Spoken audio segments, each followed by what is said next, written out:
Ay, wow! Ang sarap ipaksiw. Oh. Ganito mga kabin, ang sarap ipaksiw. Naku, mas malasa ang isda ng tubig tabang. Okay, sige. Sa pasukan, babalikan ko kayo. Bibigyan ko kayo ng mga school supply. Para hindi na problemahin ng mga magulang nyo. Hindi nyo naiisipin kung saan kayo kukuha.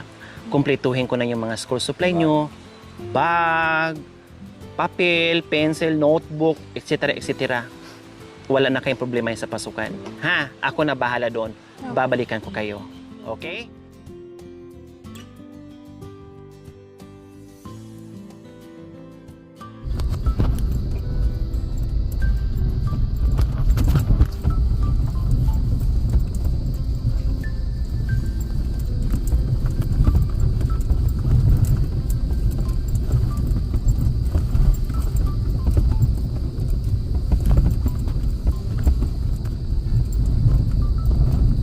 A few moments later.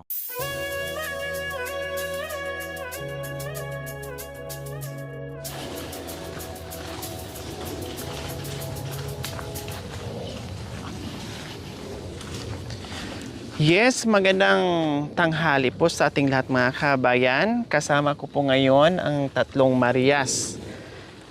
No, dito ko po natagpuan ngayon sa kagubatan. Wala sila sa sapang mga kabayan kasi naubos na yung mga isda.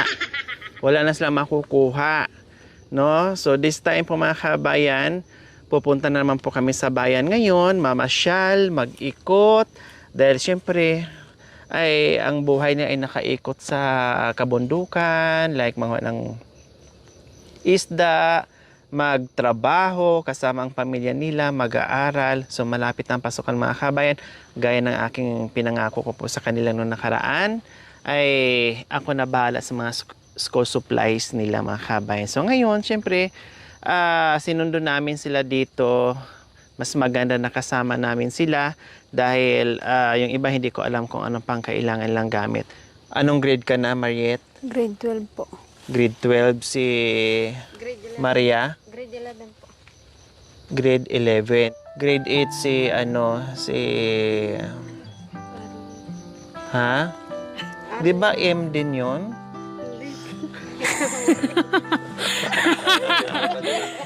Nakalimutan ko, sabi ko M na lang lahat para badali kong kabisaduhin.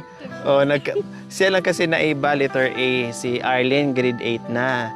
O, 'di ba? Nakita naman natin yung kanilang bonding sa sapa, sa kabundukan na talagang nagtutulungan sila. No, kumusta? Di kayo napunta sa sapa ulit? Nakipagtrabaho po. Anong trabaho? Nakipagdamuhan po. Nakikipag-arawan kayo? Magkano pa ganyan? 250 po. Isang araw. Saan kayo kaninong lupain? Sino po yung magpapadamo po? Sideline, maganda, mainam pala. Hindi lang pala pangingisda o hindi lang pala nagtatrabaho sa sarili nyong pananim. Pag merong nangangailangan na magtrabaho, magdamo, ginagawa nyo rin. 250.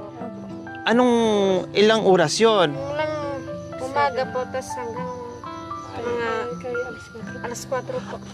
Paano yung almusal? Isa po, alas 5. Paano yung almusal nyo at tanghalian? Libre na rin. Libre. Ay, maganda. Okay, so tatlo din kayo para magkapera. So pag wala pala kayong pasok, halimbawa pag wala kayong pasok, Linggo, Sabado, pagkatapos ng mga gawain nyo, siyempre maglalaba kayo sa mga uniform nyo, magtrabaho kayo doon sa mga pananim nyo. Pag mayroong mga sideline na tawag, sinusunggaban nyo din para mayroong kayong pangbaon. Maganda, masipag mga kabayan. Ito yung mga bata na kahit gaano kahirap yung buhay na gustong abutin yung kanilang mga pangarap, may mga paraan, no, ay hindi hadlang yung kahirapan para doon sa mga pangarap nila. Kaya tayong mga kabataan, ako, danas ko din po mga kabayan, sa kabundukan ako noon. Kung ano yung kinalakihan nila, kung saan sila namulat, kung saan sila lumaki, gano'n din po ako mga kabayan, bago ko po nasungkit yung kunting tagumpay sa buhay mga kabayan. Pero sabi ko nga, hindi hadlang yung kahirapan mga kabayan sa gustong mag-aral, sa gustong mabago yung buhay. No? Kasi tulad nila, nakita naman natin kung gaano kahirap. Marami din akong kakilala na na magna cum laude pa, na napakatalino, walang papel halos mapasok sa eskwelahan. Meron pa nga akong kakilala mga kabayan o kaklase, hingi na lang. Kumbaga, bahala na kung makilibre, pati yung merienda, pati yung tanghalian niya, pero nagsipag siya sa pag-aaral, no? Matalino, graduate ng cum laude po mga kabayan. Ngayon, hirap siya noon, ngayon, napakaganda ng kanyang buhay, nasa ibang bansa na. O di ba? Kaya tayong mga kabataan na tulad nila, no, sa mga generation ngayon, kasi ang mga bata ngayon, puro na lang para na silang mga zombie. Wala nang tulog, hindi mo na mautusan, hindi mo na pwedeng madisturbo. Nagsige na lang pindot. O, di ba? Pero kayo, kahit pumindot kayo ng cellphone, wag pa rin iwaglit sa isipan nyo na mag-aral. Kasi importante yun. Sige ka, pindot cellphone, wala ka namang makukuha. Ikaw makuhaan ng oras, ikaw makuhaan ng oportunidad, hindi yung cellphone. O, di ba? Pag nalibang kayo sa cellphone, pag tinamad na kayo mag-aral, pag tinamad na kayo magtrabaho, sino lugi? Yung cellphone o kayo? Kami po. Oh, 'di ba? Ganun ang lagi kong sinasabi sa mga bagong henerasyon ngayon, lalo na ngayon sa mga henerasyon ngayon. Kasi dati wala naman tayong cellphone. Bakit ang tatalino ng mga tao? Bakit madiskarte yung mga tao? Bakit nabubuhay yung mga tao? Ngayon na may cellphone, imbes na makatulong sa pag-aaral, tamad na mag-aral kasi concentrate na sila doon sa pagsisilver. Hindi naman po lahat mga kabayan, pero halos lahat. Sakit sa ulo ng mga magulang, ng mga kabataan ngayon ay mga bagong henerasyon ngayon ay puro ng cellphone. Diba? Kumbaga, pahaitik ng pahaitik yung ating pamumuhay ngayon. Ang nangyari din, pahaitik din ng pahaitik yung mga utak ngayon ng mga kabataan ngayon na hindi mo na mautusan. Kaya kayo ay tama yung ginagawa nyo, aral kahit gaano kahirap yung buhay. Tapos lalo ko napahangan na nagsasadlain pa pala kayo. Nagdadamo pa kayo sa ibang mga pananim para magkapera kayo. Sayang din yung 250. Pambili ng mga project, pangbaon nyo, pang recess, o mayroon kayong maitabi sa madukot sa bulsa nyo para pag walang maibigay yung mga magulang nyo kasi hindi lahat ng pagkakataon, hingi ay mabigyan kayo ng mga magulang nyo, di ba? Hindi lahat ng pagkakataon, tama, na pag humingi kayo, mama, kailangan ko ng ganito, pambayad sa school, pambili ng ganitong project. Hindi lahat ng pagkakataon na binibigyan kayo ni mama, no? Siyempre, pag may kita si mama, mas unahin yung pagkain kaysa yung ibili ng project o ibili ng pangangailangan sa school. Saka na lang, pagkain muna. Gawaan na lang ng paraan kung ano yung pwedeng magawa ng paraan. Okay, sige. Excited na ba kayo? Opo. Saan nga ba tayo pupunta? Ha? Doon tayo mamili ng school supply sa Japan. Nagpaalam ba kayo? Ang uwi natin next week na. O, nakabook na tayo. Sa Japan tayo mamili. Hindi niyo pala alam? Di ba nag-message ako sa inyo? Sa Japan tayo mamili ng gamit niyo. Sa Amerika tayo mananghalian. Sa Japan. O, di pa? Sa Korea China tayo magmerienda. O, di ba? O, tara na. Let's go. First time nyo na Punta sa ganito, Japan. no? Na mamili kayo ng sabay-sabay, ano? First time po namin pupunta sa Japan. Wow! First time na makapunta ng Japan, mga kabayan. Oh, doon tayo kasi mamili para imported yung mga gamit nyo sa school. Kumain na ba kayo? Ha? Opo. Kumain na, hindi pa. Kumain na po. Kumain na. Pero mukhang gutom. Te. Kumain na pala kayo pero mga mukhang gutom.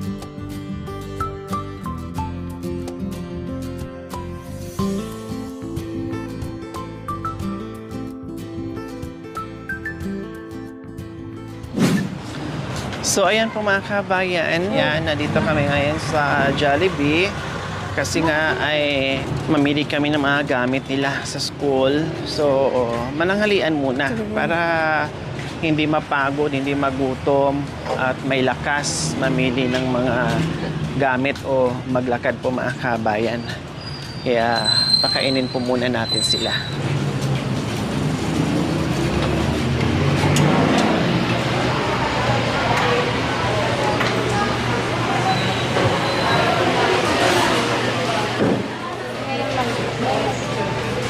Siya, nakapunta na po.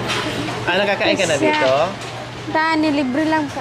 Nilibre ka, dinala ka. Pero kayo, Ngayon lang. ngayon lang nakapasok. Pwede nang lumabas. At least nakapasok na, pwede nang lumabas. Oo, kasama ka. Nakaamoy na tayo. O, anong amoy? Mabango? Nakakagutom ba yung amoy? Hindi. Nakakagutom? O, lumabas na kayo kasi lalo kayong magutom dito. Aamoy lang natin yung amoy ng Jollibee. Sibuyas pa naman, bakit buya? Makamal naman ito. Ibibili nyo na lang ng sibuyas. Opo, kasi mas mahal po yun. Mas mahal yung sibuyas. Yes, sa bigas lang. Mahal ang bigas. Mahal ang bigas. Sibuyas na lang. Sibuyas lang kainin. Astig ka pre ah. Ha?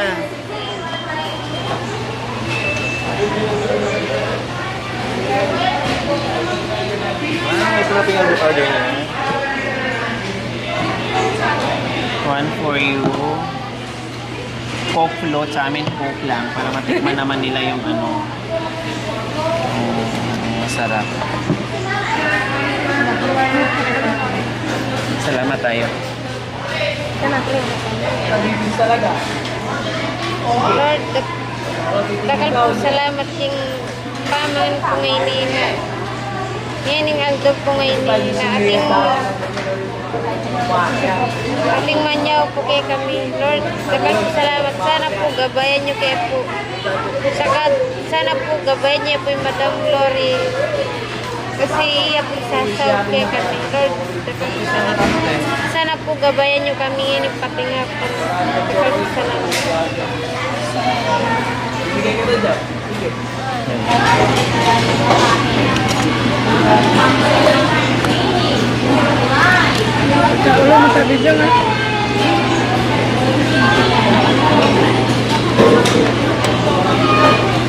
Sarap?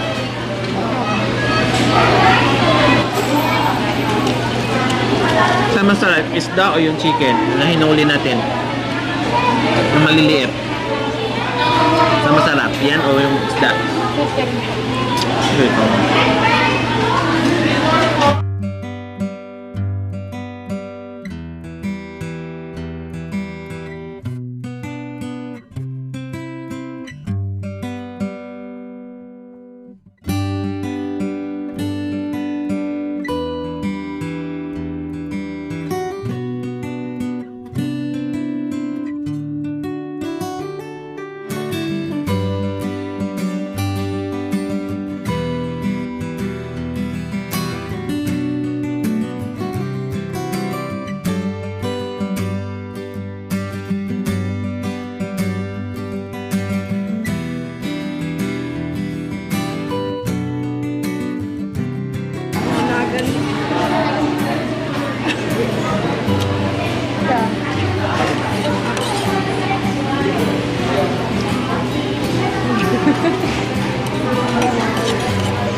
Diba? First time nila mga kabayan dalawa. Nakakatuwa. Kasi siyempre, pag mga ganyan, first time sa isang lugar o sa isang tulad dito, excited ka. Buti ito naka-experience na once dito. delivery doon sa mga kaibigan daw niya pumasok dito. Sila first time. Ang sarap sa pakiramdam po mga kabay na pag first time makapasok sa isang ganito na. Diyos ko, mga kabayan, dinadaan-daanan lang nila ito pag pumupunta ng bayan. Hanggang tingin lang, kumbaga. Sa edad nila, ilang taon ka na, Lynn? Oh, 15. Ikaw? Oh, 25 years old. Ngayon lang nakapasok ng Jollibee. Ay, apo! Hindi ko lulundag si Marie. Bakit? Hindi maka...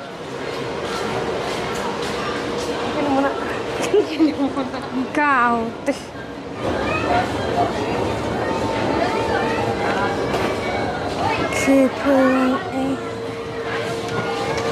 Kayo, tag-iisa kayong ano?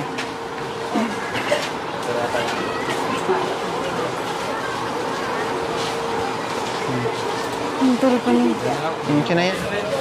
Sige na, bili na kayo. Ihiliran nyo, sunod-sunod nyo yung mga ano nyo. Oh. Sa tag-iisang kulay. Ito.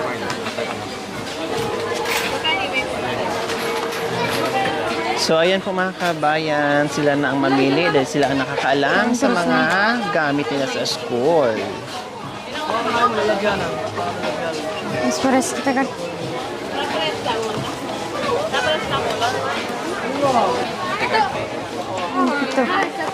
Ito. Oh, pito. Sige. Mariet. Oh, dito kay Maria. Kay Marie. Dito, Marie. Tapos, yung mga ballpen, nasaan na? Dito daw.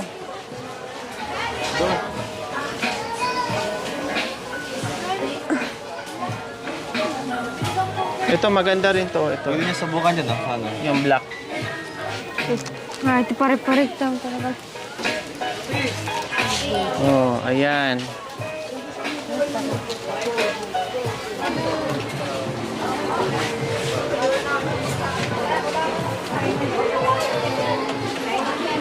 Kapag mga gamit yellow pag grade 7, grade 8 lang. Tataikong ko ba? Ali pa tang kay mga gamit kang. Kang Ito. Ano pang kulang? ramrambo, yung bay na. Yung pagbura po ng ballpen. Bora daw.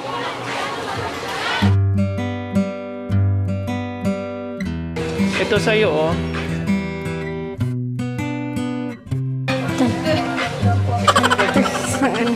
Ha? Ito naman kay ano, Arlene. Kaya ni gali.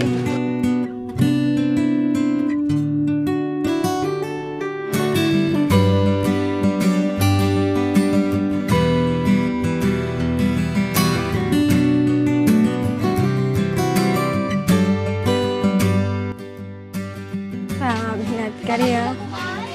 Tuh, setahun. Basta dia bilang peluk mahu. Hmm? Tuh.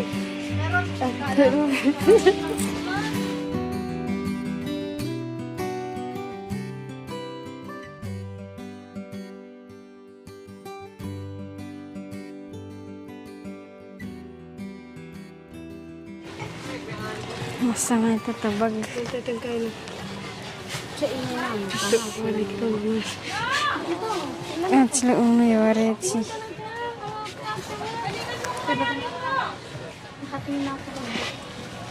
Ang cute niyan, ah. May aso sa likod. May bantay ka. Oo, ito na. Balay na sis.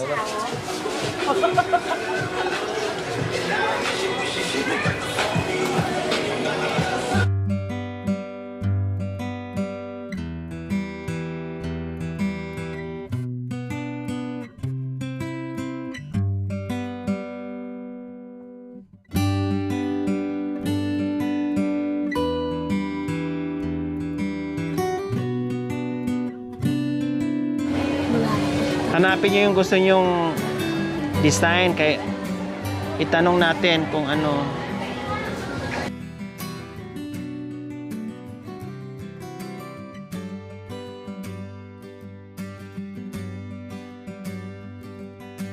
Arlene, ito sa'yo. Oh.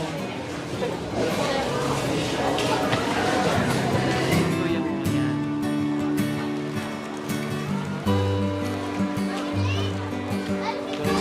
So, ayan po mga kabayan, pinapili talaga natin sila para Sakto na. sila yung nakakaalam sa gusto ng mga kabayan. Kaya mas maganda sila ang mamili. No, hayaan lang natin sila mag-enjoy sa shopping nila para sa mga school supplies. Okay na? O uniform? Ito. Sakto lang kung Thank you. kunin sila. Magdam sa Kenny. Sakto lang. Okay.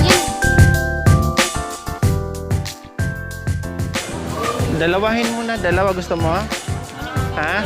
O, dalawang blouse, dalawang same. Gusto mo isukat? Ayun, oh, meron doon, oh. Merong fittingan doon. Sige. Slacks lang ito. Ay niya.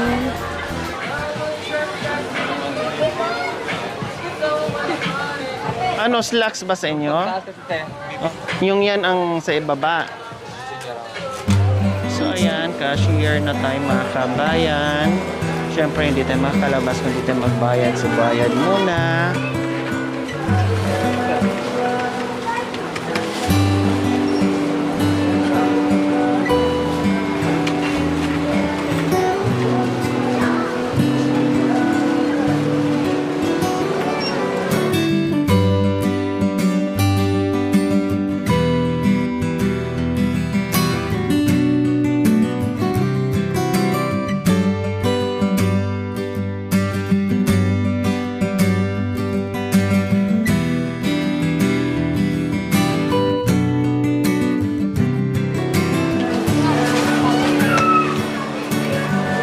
Ang sa bintana. Quiet.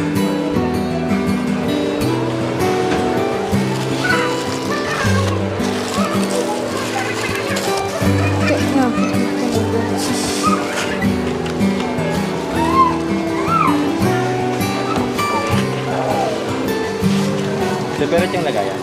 Oo, separate yung... Tagi-isa Kasi, sila. tagi-isa sila.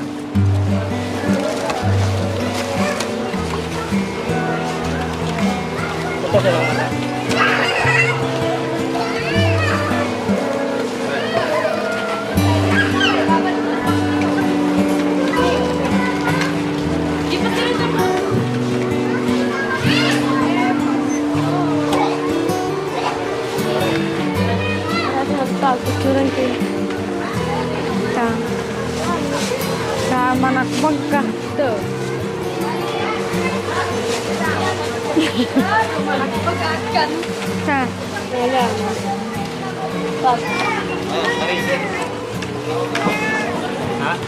So ayan mga kabayan, sa wakas natapos din sumakit ang aming mga bewans kalalakad, kapipili, kasusukat. Sa wakas natapos din at ngayon syempre tapos na kaming kumain, tapos nang mag-shopping, uuwi na kami sa kabundukan. Hatid namin syempre. Hello. O, kamusta? Aba, ang yayaman nyo ngayon, ha? Anong laman yan? Isda ba o... Mga school supplies. Akala ko mga isda. Para kayo naglako ng mga isda. Bagong huli. Ano sa pakiramdam? Masaya po. Oh, masaya. Wagas ang mga ngiti lang mga kabay. May kanya-kanya silang supot. May kanya-kanya silang bagong gamit sa eskwela.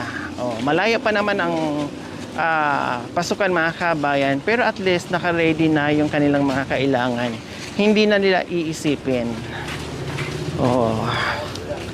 Higit sa lahat, hindi na iisipin ng kanilang mga magulang. Siyempre, malaking kaluwagan po yun sa kanila, no, sa mga parent nila.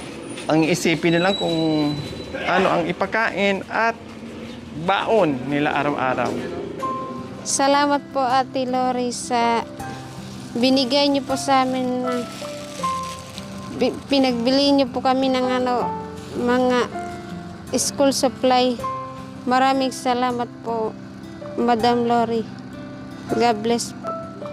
Thank you po, Madam Lori. Kasi po tinulungan po kami para makabili po ng mga kailangan namin po sa school. Thank you po. God bless you. Bumili po ako ng bag at saka 2 uniform po. At iba po. Maraming salamat. Maraming salamat po kay Ate Lori kasi nakabili po kami ng school supply at nakabili po ako ng mga papel at saka po bag. Maraming salamat po kay Ate Lori. Maraming salamat po.